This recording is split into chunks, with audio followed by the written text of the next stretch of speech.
You may have heard the term melting pot. To some, this describes the pride of America. What makes our big cities great?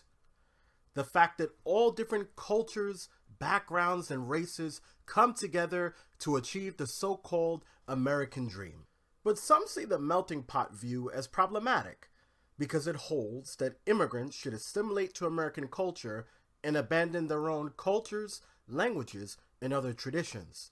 A cultural pluralist would argue that individual ethnic groups have a right to exist on their own terms within the larger society while retaining their unique cultural heritage.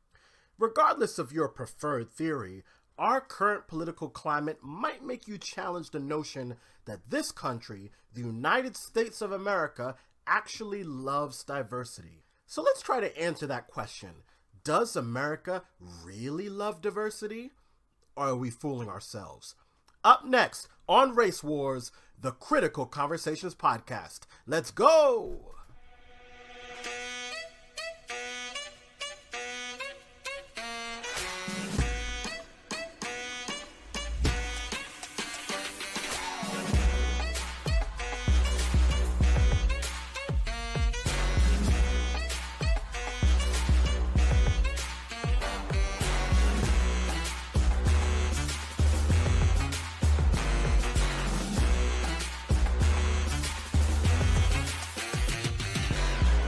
What's good?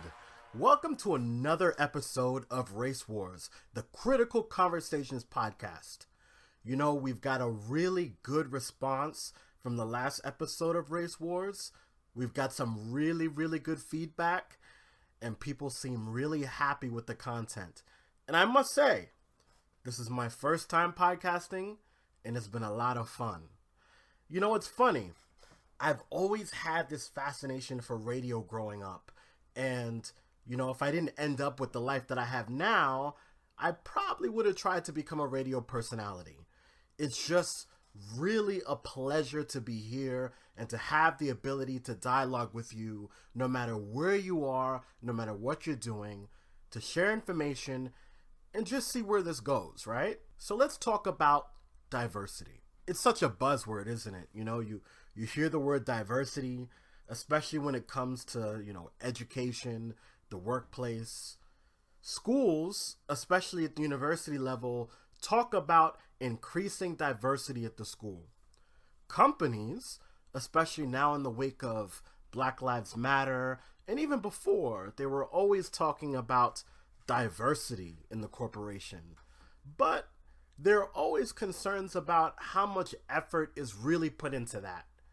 And there's an argument to be made that, well, everyone wants diversity, but nobody wants to do the things that are required to really promote diversity. For example, I took a look at a study from Pew Research Social Trends from 2019, and it shows that when it comes to workplace diversity, while a majority values workplace diversity, few endorse the idea of, for example, taking race or ethnicity into consideration in hiring and promotions.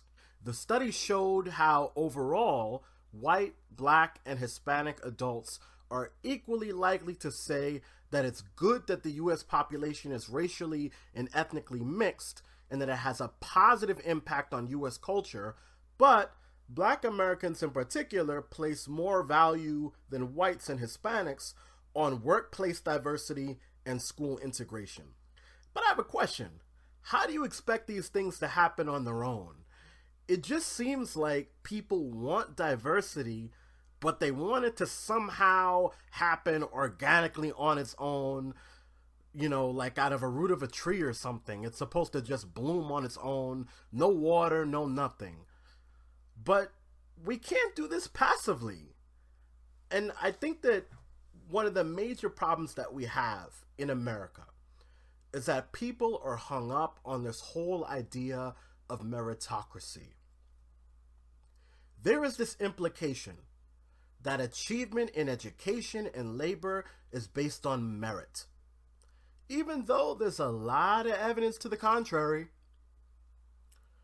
I would encourage everyone listening right now to read The Meritocracy Trap: How America's Foundational Myth Feeds Inequality, Dismantles the Middle Class, and Devours the Elite.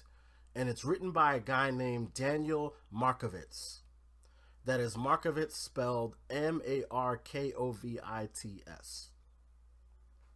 So in present day, meritocracy excludes everyone outside of the elite. So big universities like Harvard and Yale enroll more students from the top 1% of the income distribution than from the bottom 60%. Imagine that. The rich get advantages because of legacy, nepotism, and fraud. See the recent school admission scandal. Children whose parents make more than $200,000 on average score 250 points higher than those whose parents make $40,000 to $60,000. And let's not forget that the top banks, the top law firms, and other top employers recruit almost exclusively from a few top colleges. You can get this data from the College Board, like I did, the College Board's website, because the College Board itself tracks this information. Let's look at this a little bit more when it comes to race. Now, it's a bit frustrating to me when someone says, well, you should get in on your merits, not because of your race or your ethnicity, because the assumption here is that merit is neutral. And let me give you an example. So merit is typically determined by factors like education. But we know that our education system has a lengthy problem when it comes to race. Number one, blacks are underrepresented at most top colleges and universities. A New York Times analysis shows black and Hispanic students are more underrepresented at top colleges and universities in the U.S. than 35 years ago, even after affirmative action, because much of the problem here has to do with an inequitable and segregated school system. And a lot of big corporations, law firms, etc., they only recruit at the top schools. They only give attention to the top schools, to be honest with you. So if the recruiters are only really looking to Harvard, Yale, NYU, Columbia, the pool is already going to be slim pickings when it comes to diversity. We can't even figure out how to increase the number of black students at major colleges and universities. The playing field was just never equal here. And black students are more likely to live in areas where the public schools are not very good. So the resources are already unequal. We're funding schools based on property tax dollars, remember that. So if you're black and you live in a poor neighborhood, you're gonna go to a poorly funded school most likely. And that means that it's probably underperforming, and so the prospects of you ending up in a top college or university where job recruiters will even look your way is slim from the outset. We talk about merit. There's an argument to be made that standardized testing, high stakes testing, hurts children of color. And this was already a debate in New York City with regard to gifted and talented programs and the top high schools in the city. Let me tell you something. These exams say nothing about how smart students are, how well they will do at that school. It says maybe how well you were at gaming that particular exam. So if a parent has more resources to get a child extra tutoring, or can put them in special prep classes to get them ready for particular exams, and other parents don't even know that those resources exist and don't have the money to shell out for those resources, guess who's getting into Stuyvesant? You can make the same argument about nearly all high stakes testing. All it is gatekeeping. It is how we keep elitism strong in this country. It's how you say, you can come in, but you over there, you can't come in. But it doesn't make some students better than others. And I think that people want to take test scores And they want to talk about meritocracy as if to say, well, these kids are just smarter, and so they deserve blank. The key word here is deserve. And if you ever look at some of these court cases where like a white child sues a university and says, well, I didn't get in because of your affirmative action policy. I should have gotten into Duke because I got a 4.9 GPA and I check all the boxes, but you let some black or Hispanic kid take the place that I deserve. You read that in all these cases. And I remember, even though while in law school you study the merit of the case, you look at the law and you talk about affirmative action, and then you have these equal protection debates that come up. And then we go into the tiers of scrutiny and we talk about how strict scrutiny for race. And I'm sorry if I'm rambling on with the legal talk, but I remember sitting in a law school classroom thinking, oye eso, these folks have balls, man. They think that, this is an issue of people thinking that they deserve something because they check the boxes, because they believe in this neutral meritocracy that supposedly means that they deserve to get into a school because they check the boxes. And one of the first things I thought to myself was, anybody who knows anything about school admissions knows that there's going to be a ton of applicants who look alike. There's going to be a ton of 4.0 GPAs, people who play the cello and had 400 extracurricular activities, who, dedicated time in nursing homes. Actually, this reminds me of this new movie on Netflix called Work It. And there's this girl sitting in front of a Duke University admissions counselor, and she's on her interview, and she's basically there, sitting there box checking. Oh, I play the cello. I have such and such GPA. I'm at the top of my class. And the admissions officer is sitting there like, okay, but so do these 40 other applicants that I'm looking at. So the funny part about this movie is that the girl has to lie and say, Dike, that she's on a dance team. And the admissions officer gets all excited about that. And she's like, oh, I'm going to the dance competition that the girl is supposedly supposed to be in. But she lied and she said that she's a member of this dance team. And so now she actually has to go out and try out for the dance team. Funny movie, you should check it out. But anyway, I digress. So I think about that in regards to school admissions, where someone decided that because they check all the boxes, that they deserve to get into this school, and that some, black child who probably has all comparable grades, but brings unique experiences and challenges and perspectives to the university classroom somehow doesn't deserve to be admitted? The white child and their parent is saying, well, because of your affirmative action, you're putting someone in my place who doesn't deserve to be there. And me, as a law school student, when I was in law school, as a person of color, I'm sitting there thinking, what makes you think that you deserve anything? And that brings us back to the question about whether in America we really and truly love diversity. Because I think about this along the lines of when we talk about the misappropriation of black culture by non-black people, the fact that the message is so clear. The message is, we love your culture can stay, but we don't want you in the room. And with that, I want to take a brief pause, so stick around with me on Race Wars, the Critical Conversations podcast. Hey, lovely listeners. This is Mike here. It is my hope and desire that you are truly enjoying this podcast. I want this experience to be as interactive as possible. So if you have a question or response to anything that you've heard on this episode, send me an email at theracewarspodcast@gmail.com. That is theracewarspodcast@gmail.com.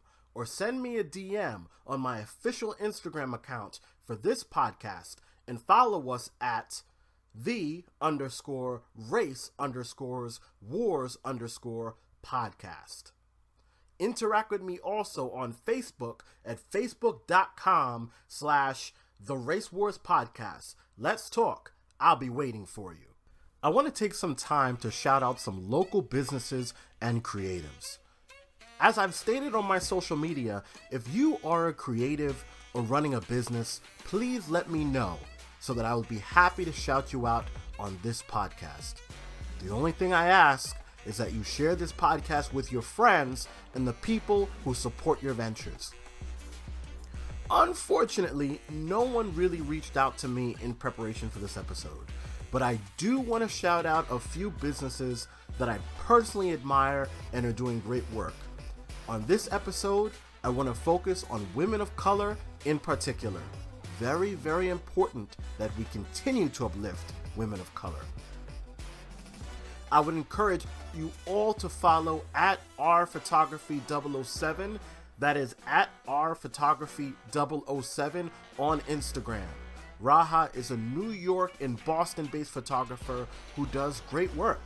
She also does great personalized work with her Cricut, and the IG for her personalized attire, glasses, and bags is at Raha_creative_creations. That is at RAHA_creative_creations. I also want to shout out once again Raina Love, who did the fantastic logo that you see on my social media pages. She is also based in Boston, and you can follow her at raina.love on Instagram. That is at REINA.LOVEE on Instagram. Finally, there are two people who I recommend when it comes to critical issues regarding race or race in music. These are two fantastic young black women who I trust in these issues, and I think it is the perfect time to talk about them. Some of you may know Zaira Kelly, more famously known by her IG handle as Bad Dominicana. Her IG handle right now is at bad_Dominicana 2.0. She is a critic, speaker, DJ, man, everything she does, she is extremely talented. I highly recommend you follow her.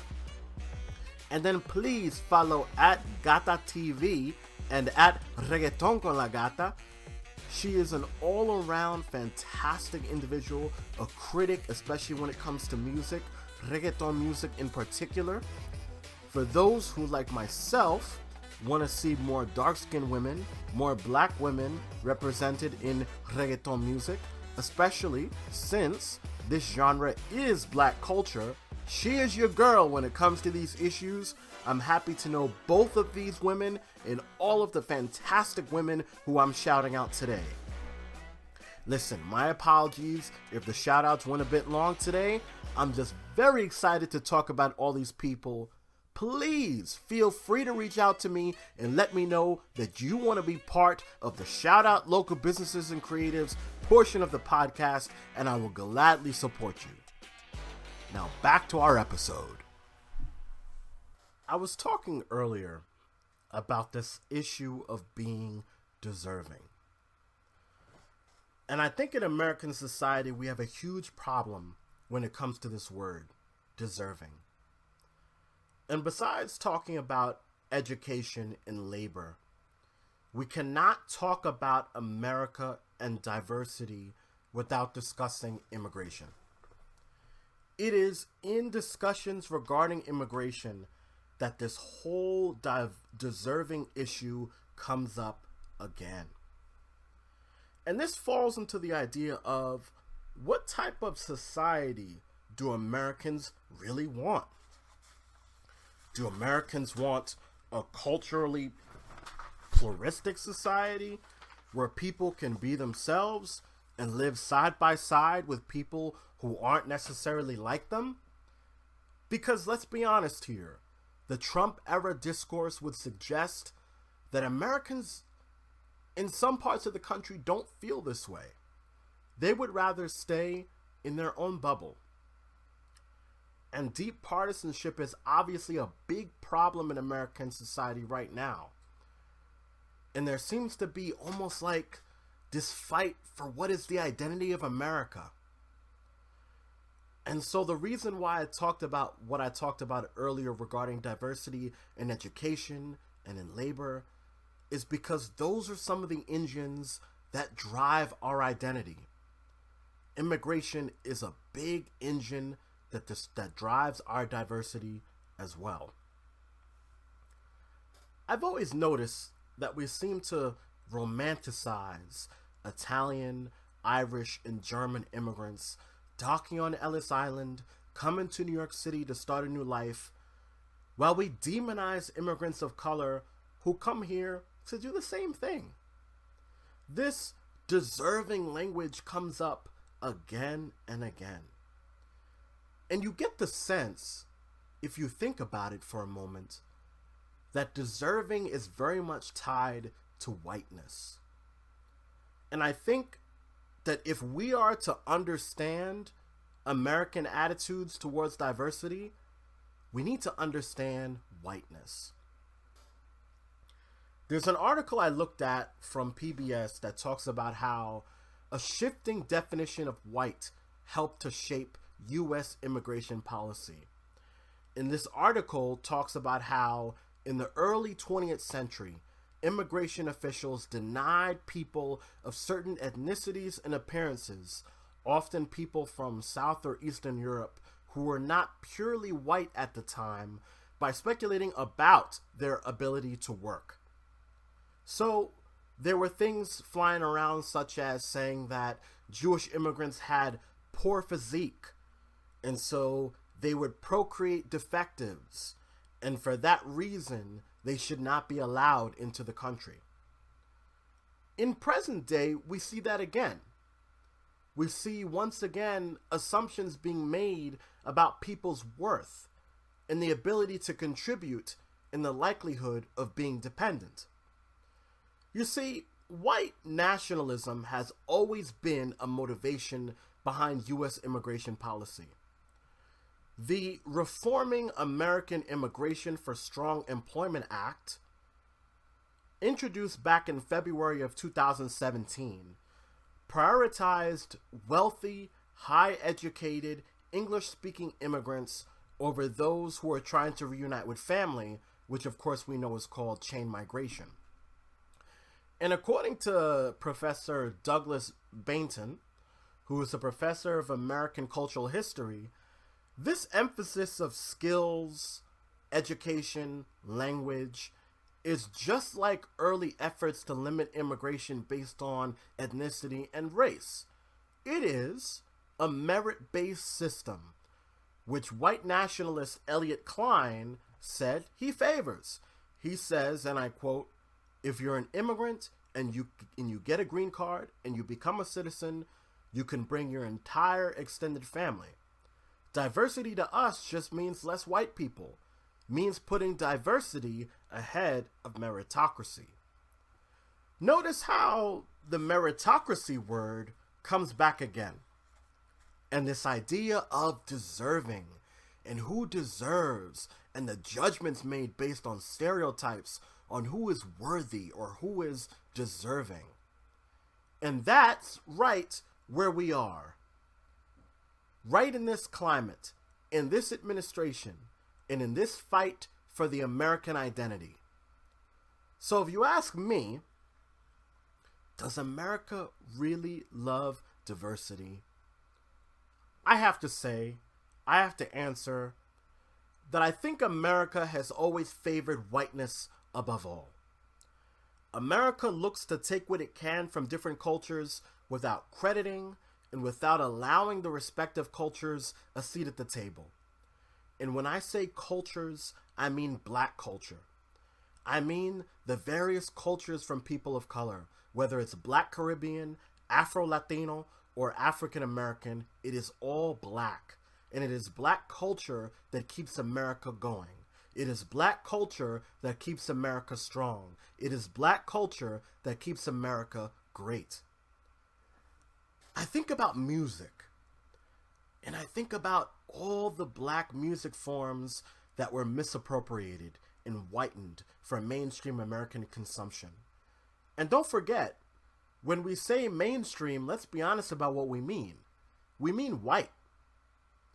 So I imagine when America says it loves diversity, it means that it loves diversity as long as it doesn't live next door.